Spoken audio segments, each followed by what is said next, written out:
12 ел буена сандугачым да былбылым гына дип торган ире Аркадий бүген Зинаны өй тавыгы дип мыскыллады. Имеш модалы киенә дә белмәй, фигурасы да җәелеп бара. Гомумән, кешенең үзәгендә йөземе булырга тиеш. Менә шунысы юк икән бит аңарда. Шулай диде дә ире киемнәрен ике чемоданга тутырып, яшь мәхәббәт чыпчыгы янына чыгып та китте. 3 көн Зина башын күтәрмәй, мендәрен кочаклап үкседе дә үкседе. Яшәргә теләге бөтенләй юк иде аның. 4нче көнне тәмам хәлсезләнеп башын күтәрде. Шайкала-шайкала көзге каршысына килеп басты. Танымаслык иде ул. Шешенгән битләре, тузган чәчләре бөтен көзгедән бер карт хатын карап тора иде. Ә бит аңа әле 32 генә яшь. Зина кухняга үтеп чәй куйды, тик тамагына ризык бармады. Ярты чынаяк чәен тотып креслога чыгып утырды. Нидер эшләргә кирәк дигән уй башында әйләнде.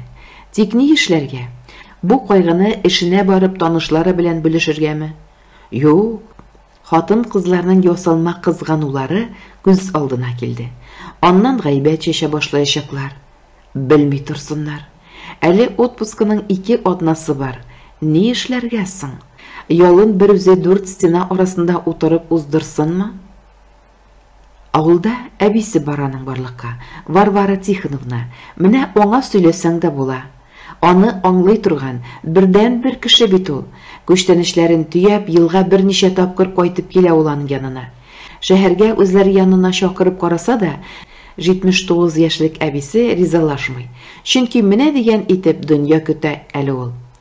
Бу юлы Зина күчтәнешләр дә алып тормады, үзен алып кайталса да бик ярый. Ишектән барып керүгә, аның кыяфәтен күргән карчык колачын җәеп килде дә кысып-кышып та алды. Зина исә йөзем белән тавыкларны сөйли-сөйли, әбинең зәңгәр чәчәкләр төшкән күлмәгенә кайнар күз яшьләрен түкте. Аннан әбисенең лаванда исе аңгыган мендәрләренә ятып, йоклап китте. Әбисе шулай лаванда чәчәген ярата, аларны юылган кирләр арасына куя торган гадәте бар. Ул кич кенә уянды. Өйгә татлы калмар исе таралган. Мунча әзер, бар юынып чык, дип әбисе аңа чиста тостымал тутырды. Миндек парлап куйдым, ромашка чәчәкләре пешереп куйдым, чайканырсың. 2 сәгатьтән пешкән алмадай кызарып, хуш исләр таратып Зина мунчадан кайтканда, өстәл өстендә табагы белән пирожкилар, майлы укроп сибелгән ярка бәрәңге, тарелка белән тозлы гөмбә көтеп тора иде инде. Яңа тормыш өчен дип әбинең чиядән генә ясалган эчемлеген матур стаканнарга салып шәкәштереп куюга, икесенең дә тәннәренә рәхәт тулкыннар таралды. Аннан күрше-тирә кич буена бу йорттан 2 тавышка яңгыраган искиткеч матур җырлар тыңлады.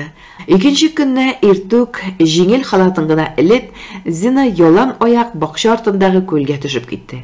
Рәхәтләнеп озак итеп йөзде ул. Иртәнге кояшның нурлары күл өстендә ничек бигәненә сокланып тоялмады. Күл яңа сауган сөттәй җылы суы белән хатынның тәнен иркәләде.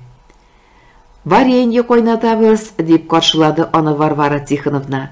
Алмалар өлгергән. 2 атна эчендә алар 20 банка алма, 10 банка чия, 15 банка слива кайнатмасы ясадылар.